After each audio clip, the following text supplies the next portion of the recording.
Welcome to the new sound of online radio. Welcome to the sound of Universal Broadcasting Network. 'Cause you make me feel like I've been locked out of heaven. A mix of today's hits and hard-to-find favorites, combined with the most entertaining and intriguing talk anywhere. This is your sound.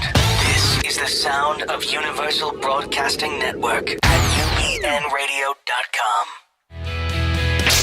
You're listening to the Dr. Dee Show about neuropsychology and well-being. Get the knowledge you must have to live a powerful, positive life.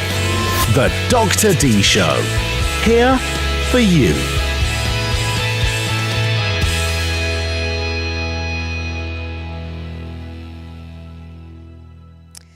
Welcome, listeners, to the Dr. Dee Show today. I am excited to have you with us. The topic of today is suicide, the process of what a person goes through when they have thoughts of killing themselves. Just understanding better some of the statistics out there. What are the concerns that one can have? Some interesting and I believe very important facts that the public needs to know about how best to deal with suicidal ideation of their loved ones or themselves, and how to go ahead and process that information. Some of the statistics of suicide are not some of what people actually would normally know. And so it is very interesting to find out what they are. In 2012, about 40,000 and some suicides were reported, making suicide the 10th leading cause of death of Americans. In that year, someone in the country died by suicide about every 12.9 minutes. That is a very, very high number. Every 12 minutes, someone in this country commits suicide. Being the 10th leading cause of death is the higher cause of death than many other conditions that we know, such as car accidents, for example, or homicide. Now, in terms of the statistics of age, one might be very surprised to hear this. In 2012, the highest suicide rate, which was almost about 20%, was among people between the ages of 45 and 59. It is the second highest rate. After that would be of a 17%, which occurs in those 75 years and older. I want to stop here. So hear what it says. We often hear about suicide with younger individuals. We don't hear about the silent epidemic of individuals who are older who commit suicide. In fact, some of the highest or biggest group of individuals who commit suicide are white males above the age of 45. So that is very important to understand. It is a group at a high risk, and other factors can make things more complicated and increase the chance that someone would either attempt or successfully commit suicide. Stressors and losses, financial loss, loss of a company, filing bankruptcy, failing at something very major career-wise, losing someone that you love, divorce. These are all types of losses, and types of losses of losing something that is very, very important and fundamental in a person's life. So when we think about that, losing someone that you love, obviously we can understand why that's a type of a loss. But think about a major financial loss or a failure in business. When a person is above the age of 45, they are more likely to look at their life and say, I am already at the second half of my life. I was supposed to be accomplishing many, many things before this point in time. Where did my youth go? Why wasn't I meeting the kind of expectations that I had for myself? Why did I not meet my dreams? Was anything that I have done valuable? There's a lot of things that an individual, a lot of processes that could be quite painful for some individuals, that a person would go through in older age, mid to older age, that the experience of reevaluating one's life has to do a lot with whether that person feels that they were successful, that they earned accomplishments, and that they were subjectively even successful in attaining at least some of their dreams, some of their plans. So when individuals, for one reason or another, were not able to do so, okay, for example, they always expected themselves and believed that they would get married happily and have children and build a home and a family. And for one reason or another, that didn't happen, okay? Or they attempted it multiple times, but it didn't happen. An individual can suffer major crisis in the way that they see themselves, the way that they value themselves, and the way that they value their life. And so you could see understandably why this group would really be at a high risk. Additionally, one would want to think about the fact that men are less likely to talk about their feelings. Men traditionally are expected to be very strong, deal with their problems, save their family, save their spouses, save their children. Men are supposed to be strong, right? That is the traditional belief. And, men don't cry. Men just have to deal with their problems. When we have this type of erroneous assumption and gigantic burden on men, it really doesn't allow very many men who struggle, who have normal human struggle, whether they're men or women, right, in achieving one's goals and caring for oneself and expressing emotions. Interestingly enough, research shows that if one cries, one expresses their emotions more often, they're more likely to be healthier. Individuals who cry less, who express their emotions less than desired and bottle everything in, are more likely to suffer from medical problems and become ill. Dealing with pain and dealing with legitimate emotional pain on your own is a very difficult thing to do. And the first thing that you would want to do is reach out to your loved one, or if it's for yourself, you want to make sure that if there is a danger of becoming very depressed or suicidal, to make sure that that person has somebody that they can talk to and have a positive experience from talking. Some of the examples I would say from individuals I worked with, particularly males, is that a common response would be told to me, I can't talk to anyone. When I start talking to my wife or my dad or my brother or my sister, they don't get me. Or they dismiss me, or they get overwhelmed and they say, I don't want to hear anymore. That's too much for me to handle, right? They don't have the emotional capacity to contain the level of intensity that the person who suffers shares with them. And so one thing that one wants to think about is when you decide that you're going to reach out for help and talk to someone, the second step would be to decide who's the person that you're going to be talking to. Okay? Some of the people you don't want to talk to are the people who can't handle it. That's plain and simple. And they shouldn't be blamed for that. Most people are not trained in mental health. Most people are not able to contain something like that, and most people are not able to understand it, and most people are not able to give you back the emotional support necessarily that you need. Although some can. And talking about it is very, very important, reaching out for help. So the first thing is to think about, can this family member or friend contain and handle what I'm going through. The second question would be, can they be helpful, or are they going to be counterproductive to my healing process? Some people that you go to, that you express to them that you have thoughts of killing yourself, would sort of go on the line, maybe unintentionally, but they still would, to encourage you to be more depressed. They would say, yeah, man, life sucks. You say that life is bad for you, let me tell you more bad things. And they go on the train of misery, we call it.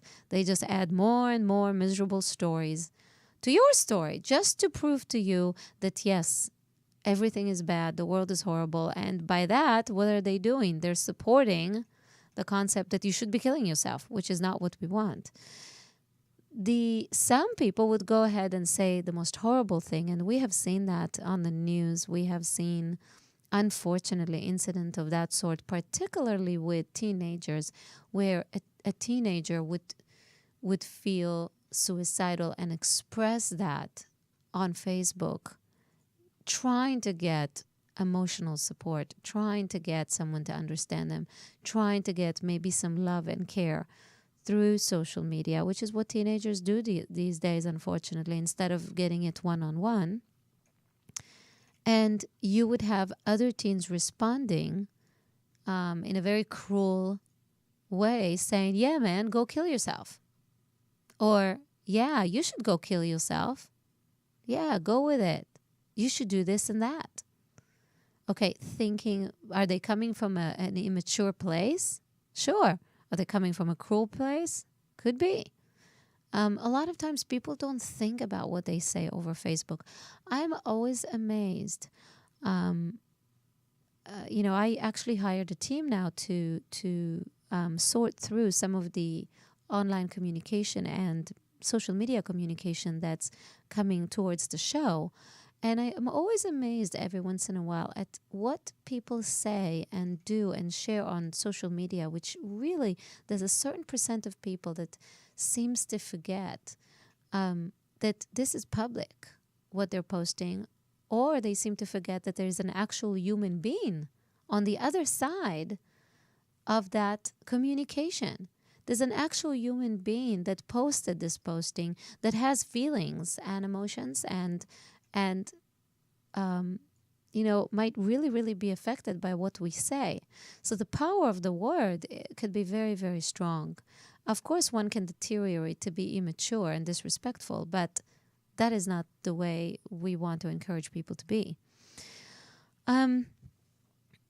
So we talked about life crises. We talked about identity and some of those that are increasing the chance for somebody to have suicidal thoughts.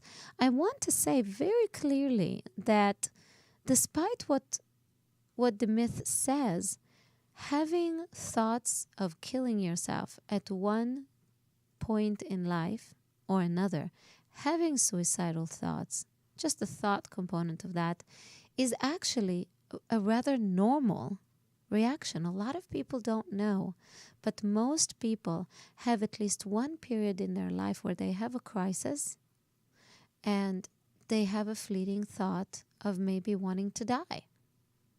That is not abnormal. When one is in a lot of pain, one just wants sometimes to stop the pain. So from what we know, many individuals who want to commit suicide, it's not necessarily that they want to die, but what they want to do is to stop the pain that they're in. They feel also, many of them, that there is no other way out. There is no solution. The only solution maybe would be to die. When you read some of the things that individuals who committed suicide, what did they say? It is just that. They got to a point where the pain was unbearable. They just wanted to stop feeling the way that they were feeling. Or they felt that there is no other way. Some of them feel that their family is going to do better if they're gone, that their kids are going to do better if they're gone, that their spouse is going to do better if they're gone. You think about Robin Williams and what he was going through. You think about individuals who were going through receiving a diagnosis of a neurodegenerative disease, or an incurable disease, or a disease that changes you. Certain diseases can change the person. Okay, Parkinson's or other types of dementia change the person, and by that take away chunks of who that person is. Although, of course, we have to continue to fight, and we have to look at the pieces that are left for the person, and we have to embrace the love and the goodness that we've shared with that person and that the person still has. But essentially, when individuals are diagnosed with a disease that takes pieces of themselves, it is a very painful process. And many of them would feel that maybe this is, maybe the world would be better, or their loved ones would be better if they're gone now. So one has to understand that it comes from a place of despair many, many times. Here's another very interesting fact. Many people who commit suicide and fail the attempt are thankful that they didn't succeed. What do I mean by that? I mean that feeling suicidal is a subjective moment and a feeling that the person has at that point in time. But it doesn't mean that they would consistently feel this way. It means that it's something that can change. It means that once that you give the person tools, they have a much better chance at not trying to commit suicide again, or feeling thankful that the attempt, for example, didn't succeed. Okay, so a lot of times the suicide that goes to completion is because there was nobody around to stop it. There was nobody around to provide help. The person felt lonely. The opportunity was there where they were on their own, and there was nobody there to protect them, or to at least give them the assistance so they can go through and get over that moment of difficulty. For many years, the suicide rate has been about 4 times higher among men than among women. However, those numbers are somewhat changing. There are increasing numbers unfortunately, of suicidal, full completed suicide by women. Some statistics show that women attempt more suicide, but men are more successful at completing one. There are various kinds of reasons this might be. Access to weapons is a big one. Weapons are still one of the leading means of a person's committing suicide. Another one is suffocation. And another one is suicide by cops, right? Jumping in front of somebody else's gun to end things. Another one that I think is not talked about enough is suicide by drugs. I've worked for a while with population that suffers from substance abuse, and I will say that many times I will hear a person saying, I will ask a person, why did you overdose? And the person would say, I wanted to go. Sometimes it's an accidental overdose, but sometimes it's a death wish. Sometimes the person wants to end the pain that they have, and they go and they overdose. Do they know essentially that they will eventually die or not? Do they know? I don't know that they know necessarily, and I don't know that I think that they are in an intense emotional state, and like I said, an intense despair. And how many cases of overdose do we hear about that also end up in death? You don't hear that on the news. You don't hear the high numbers, but they are there. All you have to do is talk to the hospitals near your home and find out how many individuals arrive to that hospital in a state of an overdose, and how many times those end up in death. And it's a lot higher numbers than you would estimate, I can assure you that. Now, very important to understand that as it stands now, ethnicity, race or ethnicity, although they're not synonymous, have something to do with the numbers of suicide. 65% of all suicide in 2012 was white males. 65%. That's a very, very high number.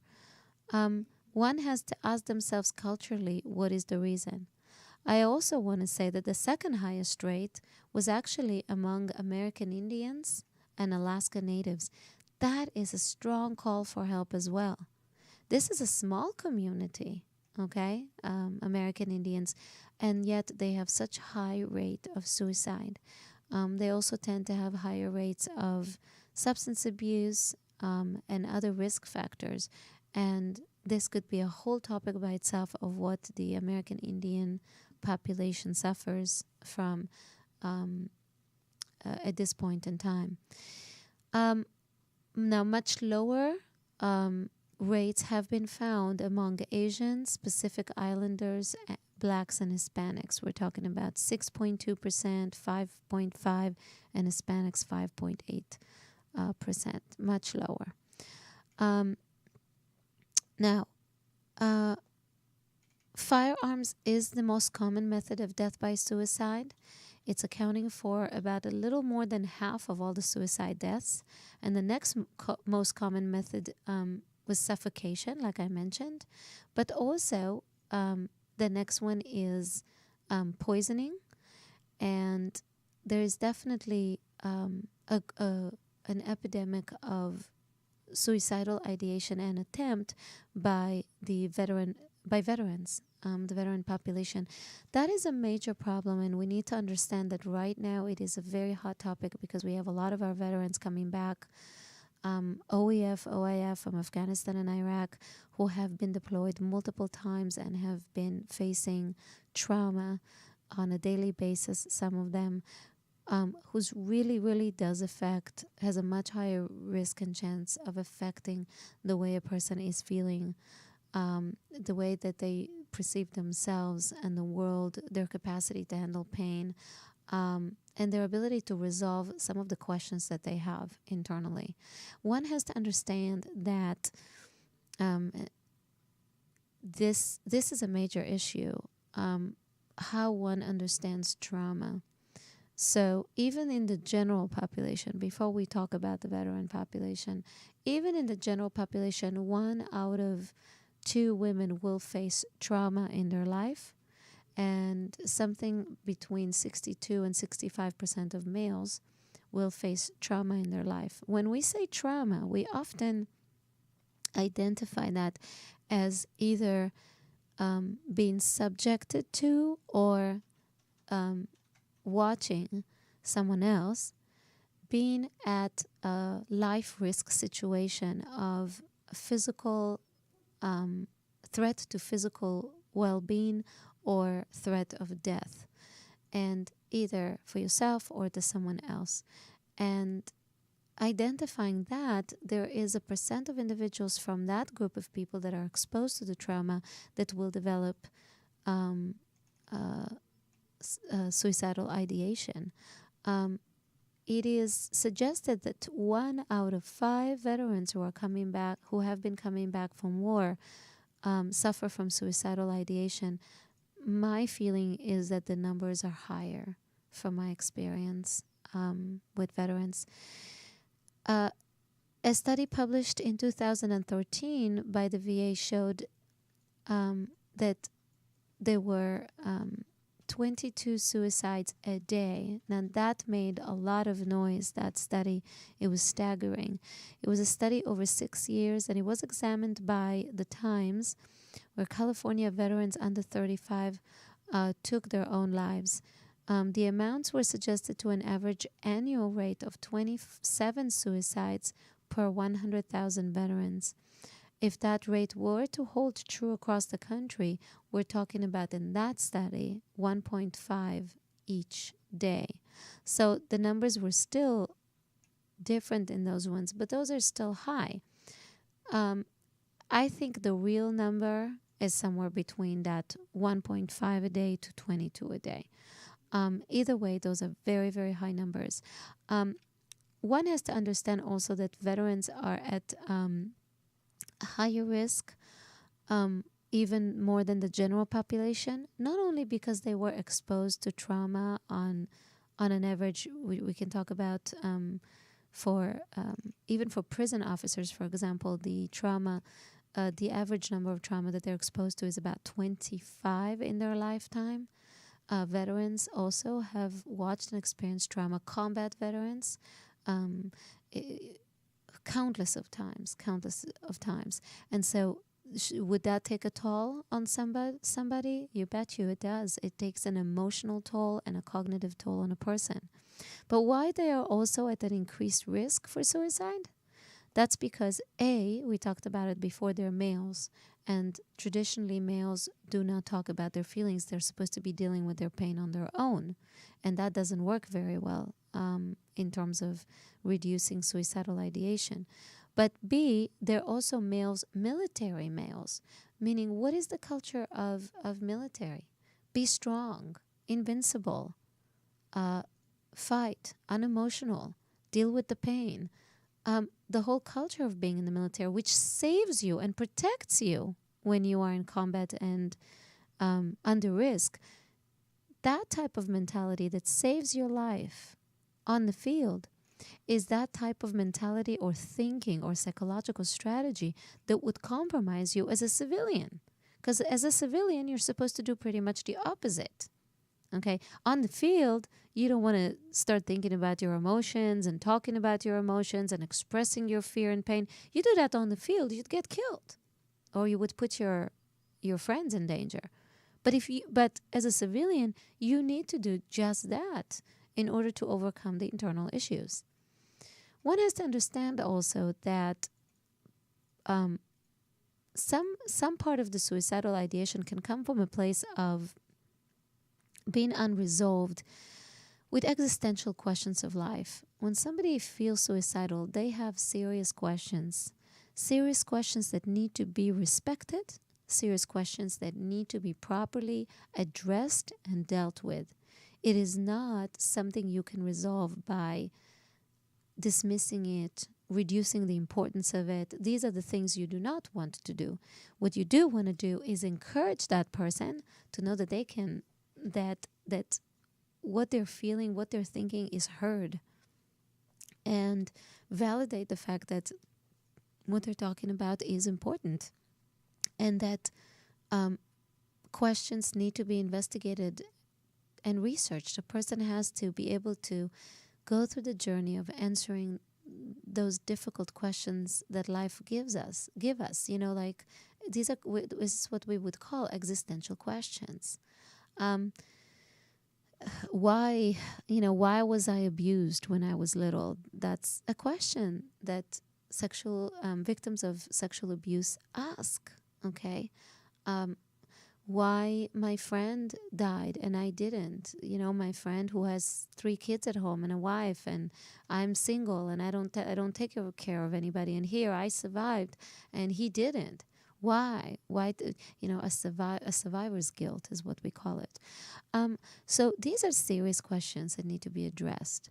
Other conditions that can increase suicide risk are physical illness, as I mentioned before, especially illnesses that have chronic pain when the person is just suffering constantly. Delirium, that's associated with more organic illnesses. Personality disorders and traits. There's certain personality disorders, like something that we call borderline personality disorder, that have a much higher risk of attempting to commit suicide. And that's a very important point, by the way, that I want to mention. Within that cluster of borderline or others, there's a certain percent of individuals that would threaten suicide all the time. I'm going to kill myself. And guess what? Even though it sounds like, they're never going to do that, actually, many individuals who threaten to kill themselves end up killing themselves. Many individuals who attempt to commit suicide and are unsuccessful in that will have a much higher chance of attempting again. In fact, the more attempts, suicidal attempts the person has, the more of a chance that they're going to succeed one day with committing a full suicide. So you cannot take lightly, although it could be frustrating and although it could be something that you find itself repeating itself and it's sort of like the sheep who cried wolf and cried wolf and cried wolf, and then the real wolf shows up and nobody listens. Okay? I want you to think about it. So just because somebody is saying all the time, I'm going to kill myself, doesn't mean they don't mean it because they're singing it the whole time. They might be meaning it and they might be successful one day. Also, for individuals who don't handle emotions very well and do not have skills on how to deal with relationships, those individuals might use threats of killing themselves or suicide as a way at getting back at people that are hurting them. Saying, oh, you don't love me anymore, or you don't want to be with me anymore, well, I'm going to go kill myself. It's sort of it's sounds maybe like an opposite psychology, but in a way for them it makes sense. For them is I'm not going to let you win. I'm going to punish you and putting my death on your conscience. I'm going to show you. I'm going to show you who's going to say the final word. I'm going to show you. As crazy as it may sound, some people that commit suicide, that's what they said they're going to do. They're going to get back at the other person by ending their own life. And so one cannot take that lightly. Also, psychopathology that runs in families also can increase the chance of somebody committed suicide. Family history of psychiatric illnesses and of suicide. So, generally speaking, families who have members who committed suicide other family members are at a higher risk of committing suicide. And also the presence of firearms in the home, particularly for adolescents. So one needs to understand, and I've talked about that many times in the past, teenagers are not fully developed. Their brain is not fully developed. They run very, very hot on emotions. Their amygdala is very, very active and their frontal lobe is less active, which means that their emotions run high, more like in an animalistic way, and their decision-making, their more intelligent part of their brain, their CEO, as we say, their frontal lobe, is less developed. So they're more likely to run with their emotions rather than with logic. And the job of parents is to continuously teach, support, and reinforce the process of using your logic and your mind and your common sense over your emotions to achieve balance and stability. So having firearms near teenagers who are less in control of themselves, who are emotionally volatile, or who suffer from all kinds of problems could be a major issue. One has to understand that clinicians are required to go through the process of evaluating for suicidal risk. A good clinician will make sure in their evaluation to ask you the question. One shouldn't be shying away from that question. Even with somebody that you love, I would say not even just a clinician, but if you have a family member who seems depressed or isolating from other people or suffering, ask the question. Because if you don't ask it, that person will never tell you, and it might never tell you, and you might not be able to help them. And if they do say to you, no, I'm not suffering from that, that's information that you need to know. But if they say that they do, obviously it is a burden on you, but on the other hand, it's an opportunity. It's an opportunity for you to work on getting them the help that they need and preventing from something horrible to happen, which would hurt you a lot more. There are different things that a clinician would look at, would evaluate not just thought, but intent to do something means, does the person have the means of doing something? Do they have an actual plan? That's a later stage and a very concerning stage. Do they have changes in their behavior? Are they doing things that are unusual for them now? Changing the way they look, isolating, disconnecting from their friends and people, or giving away their stuff, or doing something that's odd that could be a concern. And one has to understand that, once a clinician sees this type of problem, a clinician will then work on a plan with the suicidal person to overcome those feelings, to monitor. There's all sorts of strategies that clinicians would use.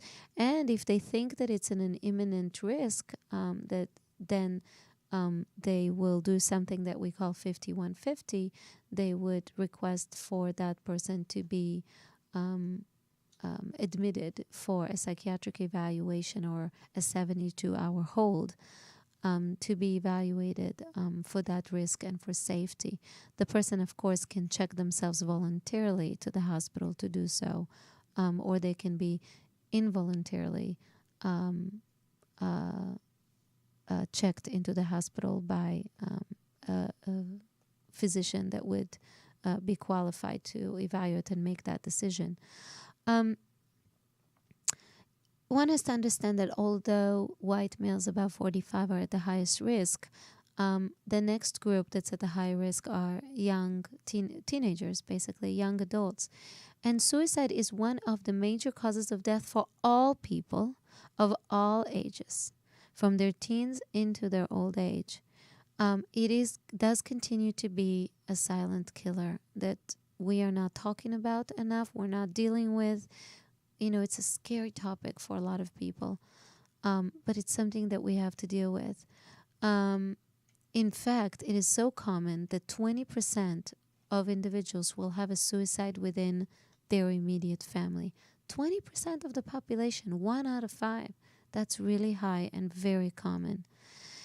Now, suicide of elderly people is something that is even a more silent epidemic that people are not aware of.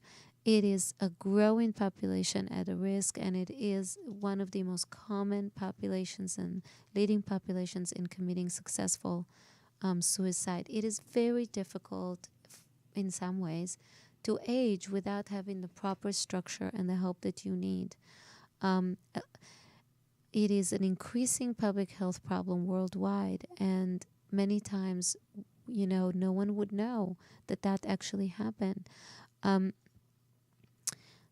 elderly person takes his or her own life every 1 hour and 35 minutes. Every 1 hour and 35 minutes, an elderly person takes his own or her own life. 15 older adults die by suicide each day. That's more than 1 in an hour, as we say. But about 10 to 20 attempts for every completion. So there are a lot more. This is actually a very important point. A lot more attempts are out there than successful or completed suicides are out there. So often, like I said, somebody who attempts many times is more likely to then have a complete suicide. But there are a lot more attempts in general that are going on. That doesn't mean that those attempts are not going to end up, any one of them can end up with a completed suicide. It is a sort of like a taboo topic. People feel denial about having feelings of wanting to kill themselves. Families don't really want to say that they had a suicide in the family. People look bad at you sometimes. In more traditional backgrounds or families, you don't want to say that there was a suicide in the family because you're worried that your children might not be able to get married so easily, might not have the best offers for marriage, so you don't say it, right? Suicide is considered coming from mental health disorders. The problem with that is when you're not dealing with it, you're not talking about it, you're not getting help, you're putting everybody else also at risk who might be experiencing something like that, and therefore more suicides happen. There is a myth that suicide only happens to, mentally ill people or poor people. There are people who commit suicide who are not mentally ill. That's a very important point.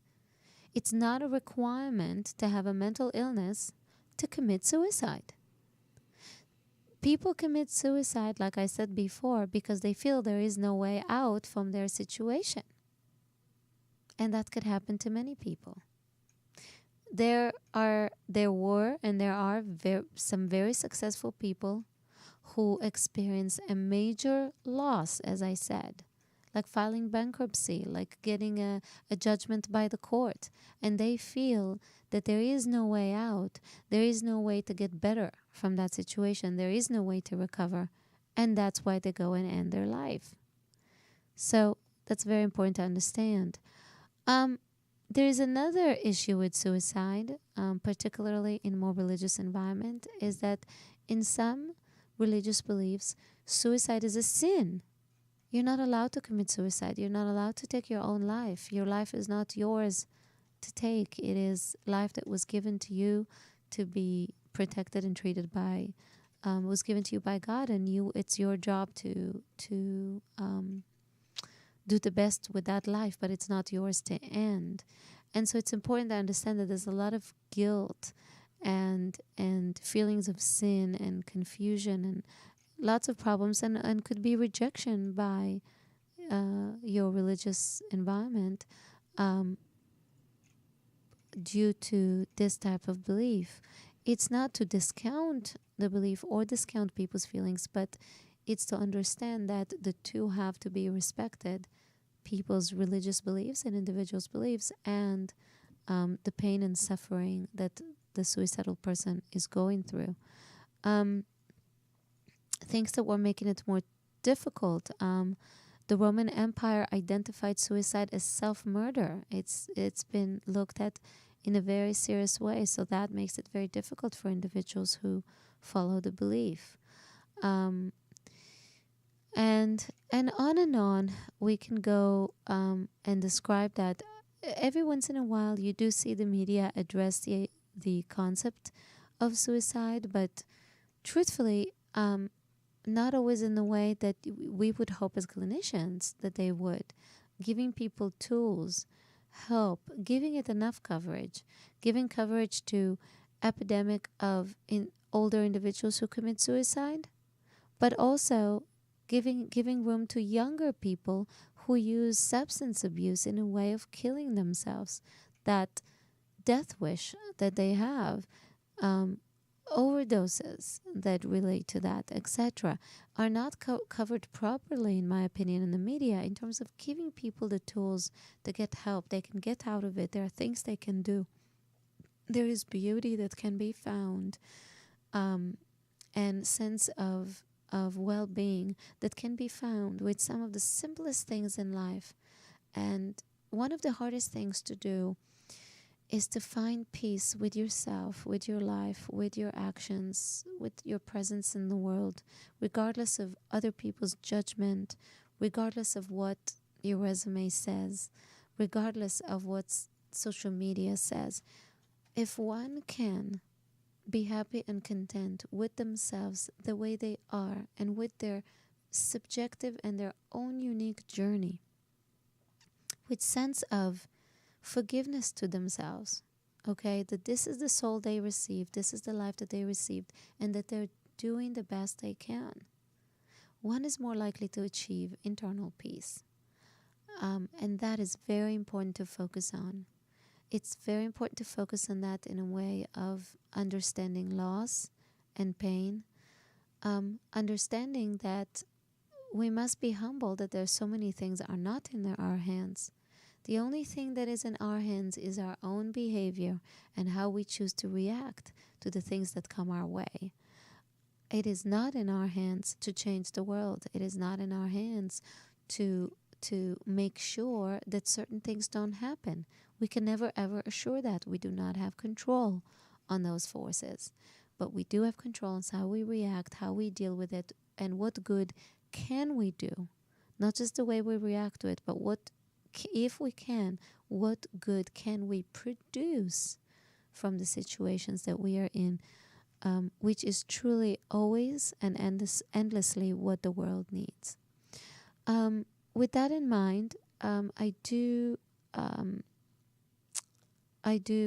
so much more about suicide that we can cover, that it's endless, and we don't have time today to cover all of it. But I do encourage you, if it's you that are feeling, you're in a rough place and you're having those types of thoughts, reach out to professional help, reach out to local centers that provide community mental health services, reach out to clinicians that specialize in population with high risk of suicide. Reach out to experts that deal with depression or with trauma or with pain. Talk to your clinician. And I always say, every once in a while I'll have a patient who will say, I had this horrible doctor, and they tell me the whole story and scenario of the bad things that happened to them with that doctor. And I always say doctors are like anything else in life. They are like attorneys and contractors and plumbers. There are going to be some excellent ones, and there are going to be some bad ones. And some of them you're going to like and connect with, and some of them you're not. And if you had a bad experience with somebody, that doesn't mean all psychologists are bad or all so-and-so clinicians are bad. It just means that it didn't work out for you with that one, or that one happened to not be good. You must not give up and seek one that you have a rapport with, one that you connect with. And when you do, more than half of the battle is won, believe it or not. When you find one that you connect with, more than half of the battle is done, because having a rapport with your clinician, research shows, is above and beyond the most powerful and best way for you to find improvement in your psychological state and well-being. With that in mind, we have some great interviews that are coming up in the next couple of months. I look forward to having you with me on this show, hearing those interviews. Thank you for all the communications about the different topics that you like to this show to explore, for me to bring forward to you. Want to share with you excitingly, the show is rapidly growing. Our numbers are growing every month. We've got thousands of listeners that are joining the show every single month. So this is very exciting. I want to thank you, because none of it can happen without you. So if you know anyone who can benefit from this show, please don't hesitate to share it with them. Again, as you know, all episodes are saved in the archives. You can listen to them or send it to anyone else who needs it at any time. And of course, the other exciting news, we are now on iHeartRadio. You can get the Dr. Dee Show easily on iHeartRadio and listen through your devices. So with that in mind, I wish you lots of health, strength, positive existence, away from toxicity, and a good combative feeling for what is right for you and the world. With that in mind, all my blessings to you, and be well. You're listening to the Dr. Dee Show, about neuropsychology and well-being. Get the knowledge you must have to live a powerful, positive life. The Dr. Dee Show, here for you.